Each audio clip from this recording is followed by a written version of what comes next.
Assalamualaikum dan salam sejahtera. Hari ini saya nak cerita tentang surat kuning, iaitu titah Raja-Raja Melayu. Baik Sultan ke, Agung ke. Dan titah ni dalam bentuk bertulis. Sebab itu dipanggil surat kuning. Sebab surat ni dari istana. Dan memang betul, surat tu warna kuning. Dulu, zaman Hang Tuah atau zaman Sultan Mahmud, Sultan hanya kena beritahu saja, lisan. Beritahu ke Datuk Bendahara, equivalent tu Menteri Besar ataupun Perdana Menteri, beta titah, bunuh. So, Datuk Bendahara kenalah menjalani titah tuanku dengan membunuh siapa yang Sultan suruh bunuh. Di Melaka dulu, kes Hang Tuah, di mana Sultan titah suruh bunuh. Bendahara terpaksa menjalankan titah walaupun bendahara yang sebenar bawa lari Hang Tuah dan sorok Hang Tuah di satu tempat yang orang tidak mengetahui. Kes Sultan Mahmud Johor dulu, di Kota Tinggi, Sultan Mahmud mangkat di Julang.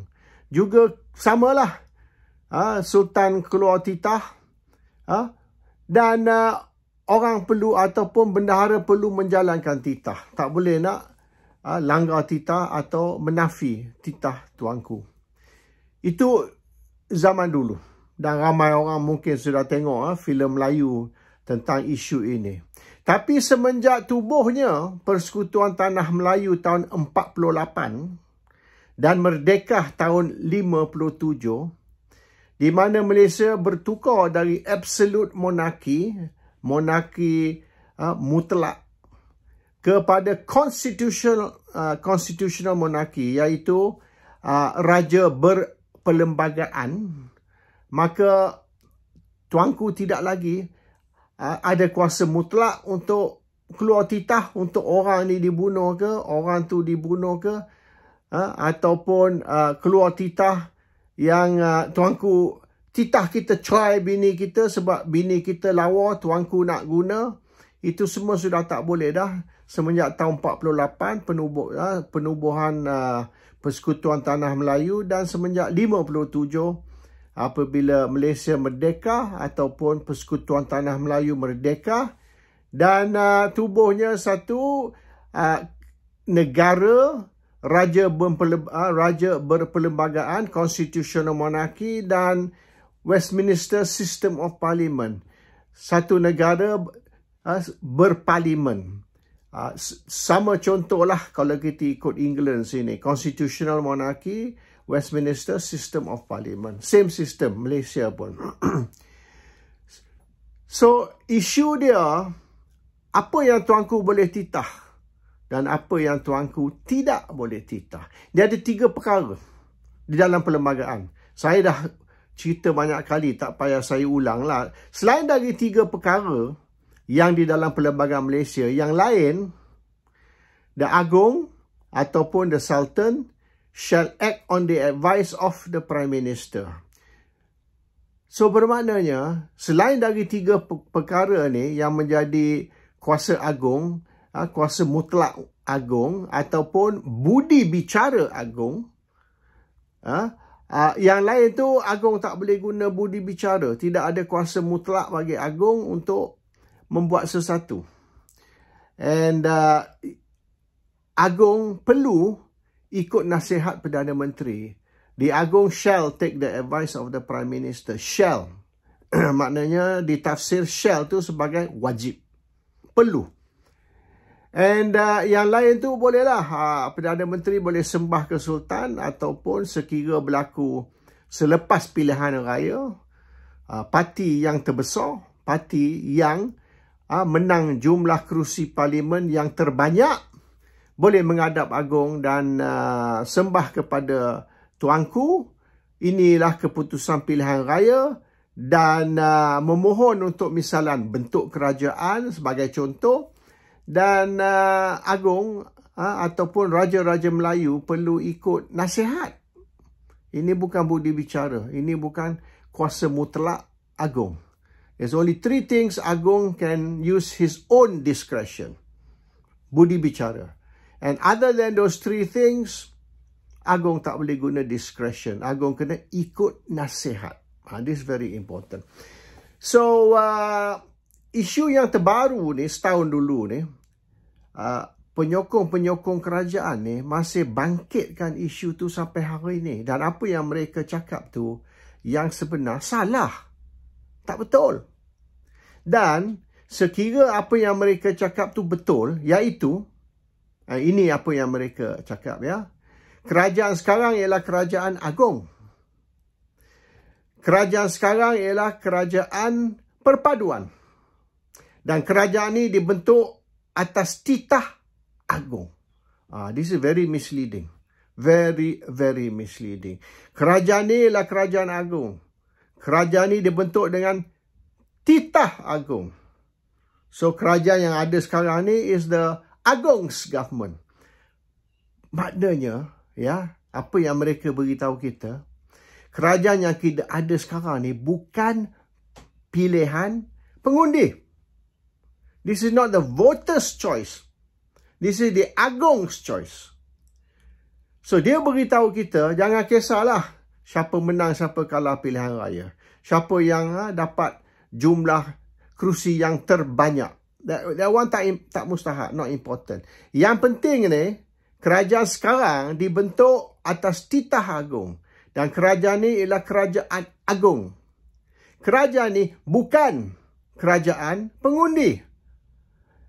Dengan mereka membuat pengakuan berikut, maknanya diorang ni confirm ya. Diorang confirm atau diorang tuduh Agong ni main politik.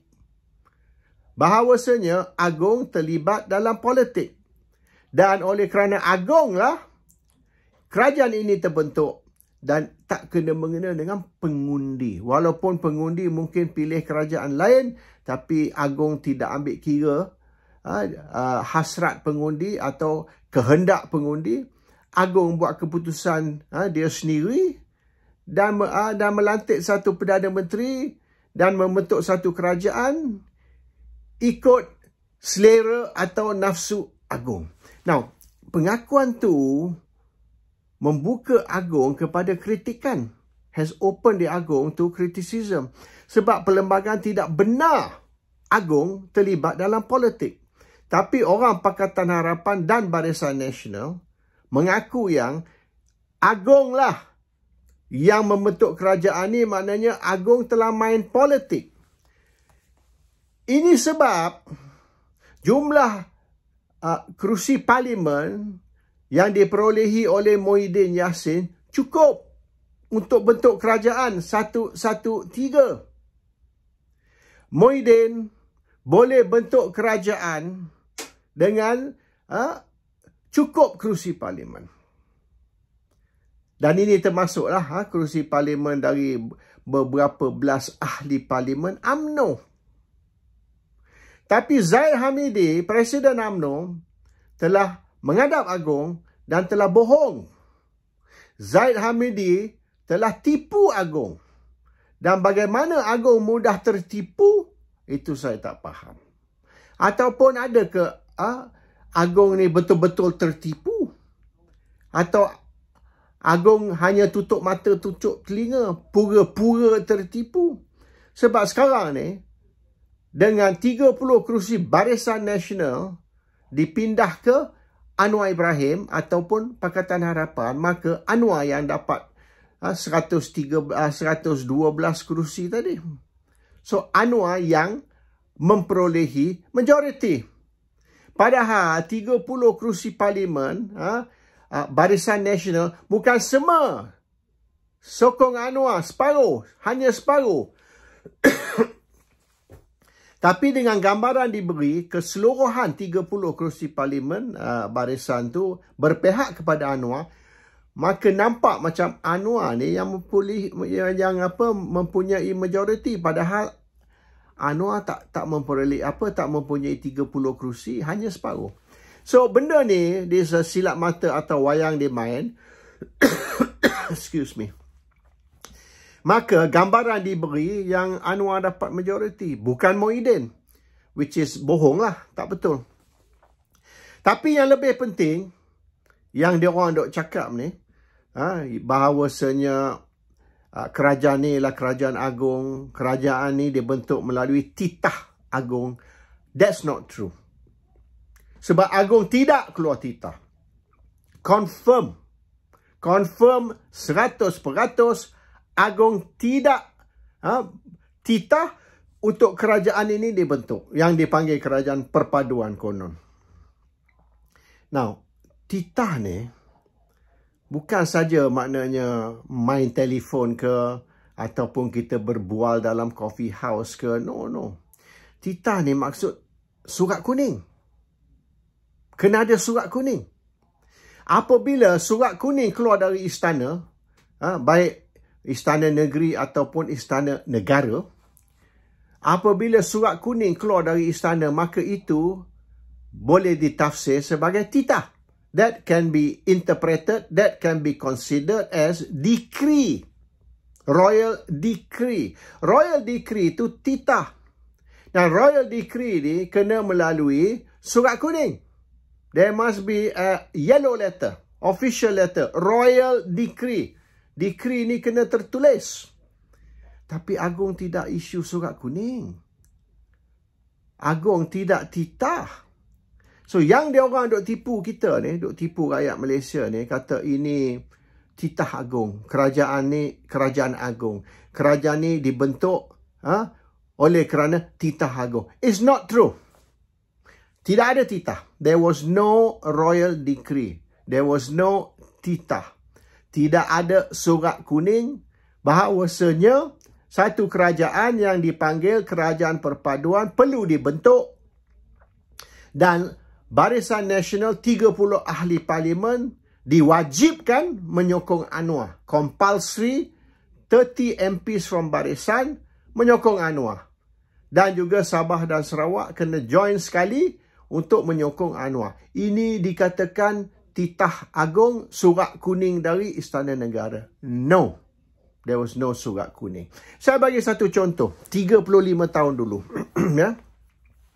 35 tahun dulu, Menteri Besar Terengganu, Tan Sri Wan Mokhtar, telah memberi satu kawasan balak kepada Tokyo Cina. Timber concession. Bila kita dapat tahu, saya jumpa Syahidan Kasim. Syahidan Kasim yang controversial. Ya. Saya jumpa Syahidan Kasim semasa tu dia ahli parlimen Arau dan dia pengerusi BBC Backbenchers Club di parlimen. Saya jumpa Syahidan, saya beri maklumat ni ke Syahidan bahawasanya Wan Mokhtar ni salah guna kuasa. Wan Mokhtar telah beri kawasan balak kepada Tauke Cina tanpa kelulusan Exco. Kalau nak beri kawasan balak, kena Exco lulus. Wan Mokhtar tak dapat kelulusan Exco. Dia budi bicara dia. On his own discretion, dia award this kawasan balak, this timber concession kepada Tauke Cina. Syahidan bangkit benda ni di parlimen. Bila Syahidan bangkit benda ni di parlimen, Wan Mokhtar panik. Wan Mokhtar panggil mesyuarat. Dan di dalam mesyuarat tersebut, Wan Mokhtar beritahu bahawasanya dia telah terima surat kuning dari istana. Dia guna istilah surat kuning. Bila Wan Mokhtar kata dia beri kawasan balak ni kepada Tauke Cina kerana terima surat kuning dari istana, maknanya Sultan yang titah. Bila dia sebut surat kuning, semua yang menentang tu back down lah. Diorang semua withdraw, maknanya okey. Kalau benda ni surat kuning dari istana, titah Sultan, maka tak ada orang boleh soal lah. So tak ada orang boleh protes lah. So diorang diam lah. Sebab walaupun Exco tak lulus kawasan balak ni, tapi kerana surat kuning istana, titah istana, maka nobody can protest lah. Dia keep quiet aja lah. Diam sajalah. So, the surat kuning ni is a royal decree. Royal decree ni titah. Dan titah ni bukan maknanya main telefon aja. Dia kena ada written tau. Tertulis atas kertas kuning. The letter is yellow letter. Memang betul surat kuning. Surat kuning ni di-consider, kuning ni dianggap sebagai royal colour. So, kalau surat kuning, literally kuning, bukan simbolik kuning, tidak. Bukanlah surat tu putih tapi dipanggil surat kuning. No, surat tu memang warna kuning. So, bila keluar dari istana, surat kuning dan titah, bahawasanya Sultan Titah, kena ikutlah tu maknanya. So, sekarang ni, isu menubuhkan kerajaan perpaduan, isu 30 ahli parlimen dari barisan diarah ataupun dititah menyokong Anwar Ibrahim, itu bohong. Sebab tidak ada surat kuning. Kalaulah dia orang pergi minum teh kat Istana Negara, kebetulan sehari dua selepas pilihan raya pergi minum teh dekat Istana Negara dan Sultan Agong beri pandangan. Pandangan better ialah seperti berikut. Baiklah kalau 30 ahli parlimen barisan, 26 darinya ialah UMNO. Eloklah kalau sokong Anwar Ibrahim. Sambil kita minum teh, saya beri pandangan. That kita tak boleh ambil. Kita tak perlu hirau. We can ignore. Sebab pandangan Agong atau Sultan tentang isu politik melanggar perlembagaan. You bagilah opinion you, saya tak perlu dengar opinion you. Semua orang ada opinion. As I say, opinions are like asshole. Everybody has one. Tapi your opinion is not law. Your opinion is bukan titah. Your opinion is not royal decree. Macam apa Pakatan Harapan dan UMNO cuba beri gambaran. Ini titah, ini undang-undang. No. Selagi tak ada surat kuning, you cakap lah pandangan you, okey lah, saya dengar je, saya tak perlu ikut tau. Tapi memberi gambaran yang pandangan tuanku ni menjadi titah, is nonsense, itu bohong. Pandangan is pandangan, titah is titah. Titah kena surat kuning. Kalau tak ada surat kuning, maknanya yang kata Agong ni, titah bahawasanya 30 ahli parlimen barisan, atau 20 ahli parlimen UMNO wajib menyokong Anwar. That is bullshit. Itu pembohongan. Dan saya nak beritahu lah, sebab setahun dah, hari-hari saya duk dengar orang penyokong Pakatan, penyokong UMNO, hari-hari duk kata, ini kerajaan perpaduan, ini kerajaan agung, ini kerajaan yang dititah oleh Agong. No. Dalam perlembagaan tidak ada kerajaan agung. Dalam perlembagaan, Agong tidak boleh campur tangan dalam politik. Dan sekiranya Agong nak keluarkan titah, kena dalam bentuk surat kuning. And in the case of, ini tak ada surat kuning. And kalau Agong keluar surat kuning sekalipun, iaitu titah bahawasanya kerajaan perlu dibentuk dengan menyokong Anwar, itu pun salah. Salah kerana ini di luar prerogatif, di luar bidang kuasa Agong. Dan yang worst sekali itu bukan saja Agong dituduh campur tangan dalam politik, tapi dikatakan Agong keluar titah, padahal Agong tidak titah kerana Agong tidak keluarkan surat kuning. So biarlah mereka ni yang jahil sangatlah. Orang Melayu ni, bukan Melayu je, orang Cina, India pun kata, this is the Agong's government. Ini titah Agong. Titah is royal decree tau. Royal decree. Dan royal decree ni powerful.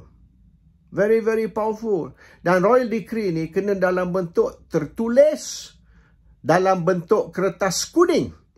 Dan kerana tidak ada surat kuning dari istana, maka this talk about ini kehendak Agong, ini pilihan Agong, ini titah Agong dan sebagainya is satu penipuan yang terbesar.